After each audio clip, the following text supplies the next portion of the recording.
Hello, everyone. Welcome to Nothing But NESCAC. Joe MacDonald here with my colleague, Adam Lamont. Today we're doing a little something I like to do. We've only done it a few times last year, but a little video chat. Going to do a little quick hitter on the big storylines of 2015 and just give all of you an idea of what to look out for and what we're going to be looking out for all season long. So the first thing we want to talk about, Adam, I would like to get your input a little bit because you had this called last year, Tufts. Going from a team that had lost 30-odd games in a row to ending up as a pretty competitive team last year and hopefully trying to build on that this year. And that was something that you had pinned in the preseason last year. Yeah, first, Joe, pretty gross beard. I got to say that.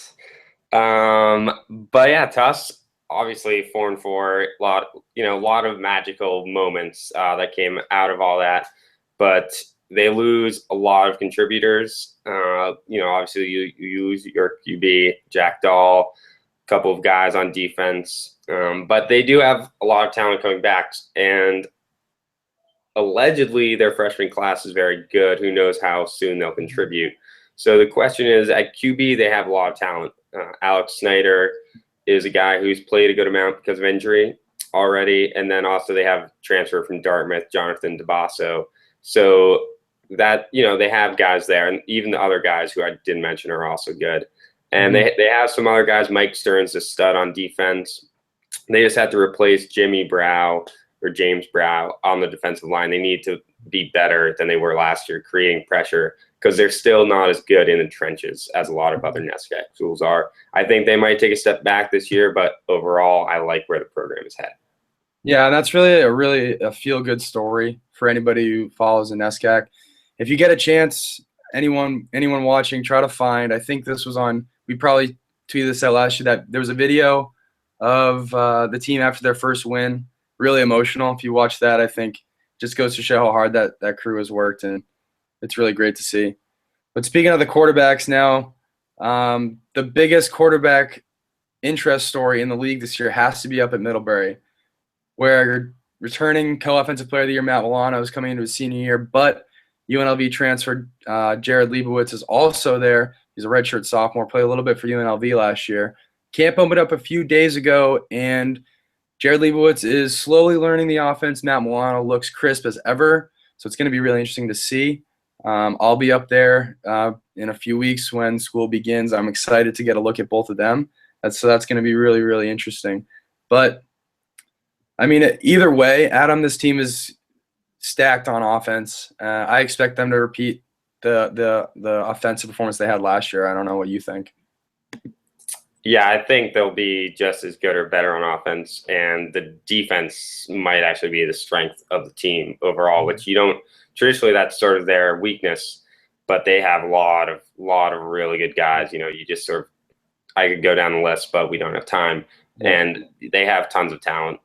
They need to figure out their quarterback situation, be confident about that. Whichever way they go, you can't lose. But as you said, defensively, two of the best linebackers in the league there in the middle, and Addison Pierce and Tim Patricia. I mean, they're stacked on both sides of the ball. So we'll see what happens there on offensively. But talking about another defense now, the Williams D. Last year, not to out ourselves, but I'm going to do it anyway, James Howe was our preseason defensive player of the year. That didn't go so well, did it? No, 0 sacks last year. So that would mean that he did not win. No. Defensive player. No, and the year before as a sophomore, he was the best, defensive player on Williams. A bunch of sacks, bunch of tackles from the DM position.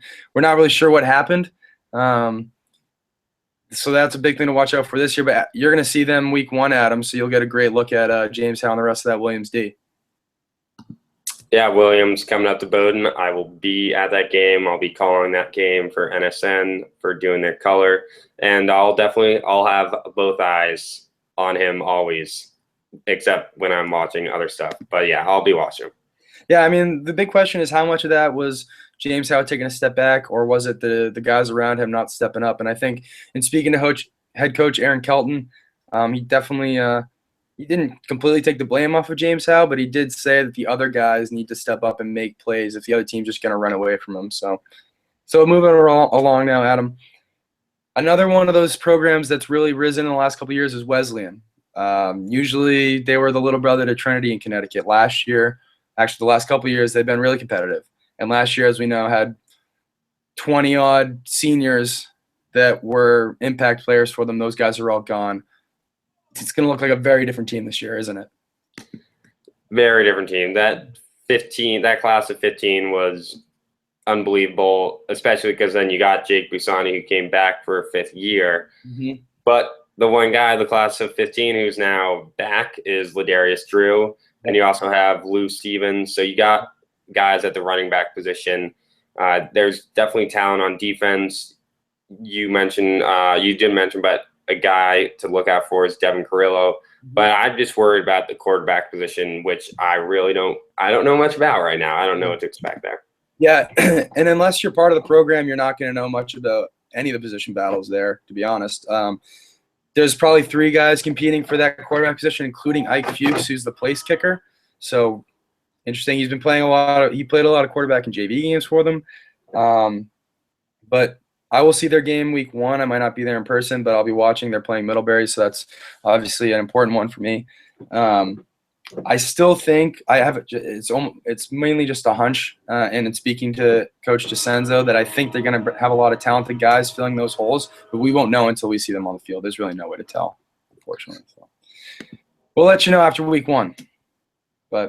So let's go over to their brother in Connecticut there in Trinity, and a few interesting stories for the Bantams this year. 2 guys coming back that weren't on the roster last year. Adam, you want to talk about them? Yeah, so the QB, Sonny Puzo, who was the NESCAC Rookie of the Year in 2013. Quarterback, he didn't have to do too much, but he was a guy who he showed he could run and throw somewhat. So he was a weapon, and that was probably Trinity's biggest weakness last year. And then they lose their starter for most of the year last year. So they have they have him, who's presumably going to be the starter week 1. And then Jacob Rivers, correct, right? The running back is the other guy. Am I getting that wrong? Greg Blum was a stud for them last year, and through the first 4 games had, I think, all 10 of his touchdowns. I could be wrong about that, or maybe it was 8 touchdowns. But he really tapered off and missed a game in the second half. So that was tough for them. That's gonna be a tough blow, losing him. But I think this is a hard-nosed, run ground and pound team. So the running game is not really what I'm worried about. Henry Foy was the quarterback last year. He'll be back. He's a senior. He's a good thrower. Doesn't have the legs and the ability to make plays with his feet that Sonny has. I think that's why Sonny's probably going to end up playing most of the snaps there. You also have Spencer Ocamp, who played a little quarterback last year for them. Was a freshman. Going to be on the field, probably not under center. Probably going to run the ball a little bit. Going to catch the ball a little bit. Trinity actually is interesting because they've got a lot of playmakers that they don't really know positionally what they're going to be doing this year, because they've bounced around a few times. You got a guy like Nick Gaynor. Darian Myers is another one. In the backfield, though, Joe Moreno is that other guy that we mentioned who wasn't there last year. Undisclosed issue, I guess. It's neither here nor there, but he's back playing for the Bantams for the first time as a sophomore. Really hard-nosed runner, big body, tough, just going to go right at you. Sort of brings the same thing to the table that Ethan Sarasi does. So both of them are going to be the short yardage goal line types. We'll see what happens in the middle of the field. They've got a lot of quick guys. Again, we don't know how the carries are going to break down, but they're going to be running the ball a lot. That's always their game. There's always talent in Hartford. That's true. And so even though they lose a lot, and they were 5-3 last year, which is almost unthinkable for a Trinity program to go 5-3 and to lose 2 games at home. I think there's a lot of hungriness, I'm sure, on that team. So I would not want to be playing them week 1. I feel bad for Colby that they are. Yeah, I think that they're, quite frankly, pretty pissed about how last season ended. They lost their home winning streak. Coach Devaney is a defensive coach. He's going to have those guys fired up. And, I wouldn't start any Colby guys on your fantasy team week 1. So that's my advice. Bowdoin is another – or I want to say Adam. Talk to us about Bowdoin. You're there, a lot of energy around the team. Sounds like things are exciting. If you caught our interest story the other day on Trey Brown, he's really excited about this year. Just talk a little bit about that. Yeah, I mean, obviously, I'm around the guys a lot. See them go out to practice. There's just JB Wells is a high energetic guy. I think someone said I don't think he's ever had a conversation last less than 15 minutes. He talks and he talks. That's what he does. And he's someone who already people are believing in him somewhat. People are waking up for practice at 5:30 every day, which is different. It's just changes like that. You have early morning practices, you have meetings in the afternoon, that type of thing. Mm-hmm. He's doing a lot of stuff. Tim Drakely takes over at QB, and a lot of excitement about him. He's a talented arm, and he'll be able to do some things, and they'll open up that offense a lot more than it was last year. Yeah, Adam, I don't want to put you on the spot too much here because I know you got to see these guys every day, but what's this team's ceiling? I mean, obviously in the locker room they're hoping to win every game, but I don't think that's what we're predicting. So how far can this team go this year? Yeah, you're setting me up for trouble already. But I mean, when you look at the schedule, there are games that you say, all right, everything would need to go right for us to win those. And the three, Bowdoin, they miss Middlebury, which is good for them. But realistically, 5-3 is a possibility. Mm-hmm. It's going to be really tough to beat Amherst, Trinity, or Wesleyan. Even though they actually they do tend to hang in games against Amherst for whatever reason. But they would need to play spectacularly in order to win one of those three games. But 5-3 is realistic for me.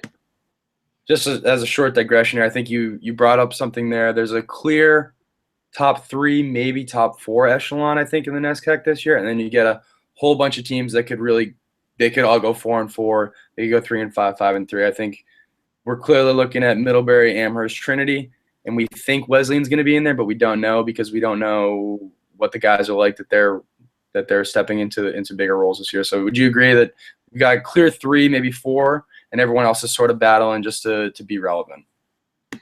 Yeah, I mean, you could even say, I mean, it might be it is disrespectful to Trinity, but you could even say it's like a 2.5 with Amherst, Middlebury, and then Trinity sort of on that, that half team. Maybe we have a tier 1 with Amherst and Middlebury. We have a tier 2 with Trinity and Wesleyan, and then the other 6 teams. But again, we don't know how things are going to shake out.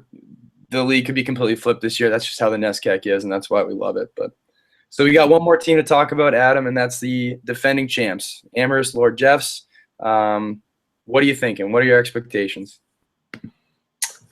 They're interesting. I am so looking forward to that game against Middlebury because the strength of Amherst is their secondary. Obviously, Middlebury loves to throw the ball.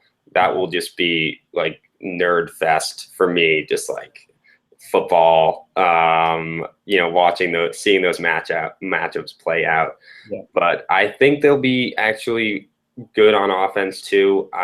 They'll just want to run the ball down your throat. They need to find a couple offensive linemen who need to step up for them. And if they do, they'll be good to go. The quarterback won't be asked to make too many plays. He never has been at Amherst, and that's how they roll. And they've done very well with that. Yeah, clearly. I mean, probably the best program since the NESCAC started, crowning champion in 2000 to the way they do it now, the modern system, I guess you'd call it. Probably the best program over that time. They're going to have to beat Middlebury. They did it last year, but as we know, that was a sort of unique situation. Torrential downpour. Middlebury couldn't throw the ball. It was early in the season. Matt Milano really hadn't gotten going yet. So this is really going to be 2 heavyweights going at one another this year. It's going to be really exciting. At least that's the way we think it's going to play out. Do they have a weakness? Does Amherst have a weakness? Because they seem pretty well stocked. If they had a weakness, it would probably be potentially quarterback, but I'd say offensive line. They lost 3 offensive linemen, and those were guys who were also, multiple year starters. But the 2 guys who are back are both very good. So those are building blocks, that you can rely on. But it still is somewhat, you have to see, and they need to be able to run the ball. So if they can't, and they can't control the clock, then they'll be in a lot more close games than you think. Mm-hmm.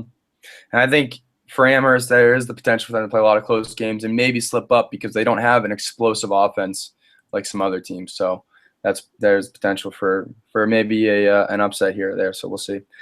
All right, so we're gonna wrap it up. Adam, give me final thoughts. Anything that you want to throw out there before we close this up? I just want the season to start. Yeah, please get me to September 25th as soon as we can. Watching all the games this weekend just made me jealous of everyone else who's already started. Yeah, gonna be an exciting season. We're looking forward to it, and thanks to all of you for watching this video, for reading us, last year, hopefully all this year. Hopefully you like our content, and please comment, tell us what we did well, what we didn't do well. Stick with us for the rest of the preseason, and we're excited for it to get going. So thanks everybody for watching. We out here.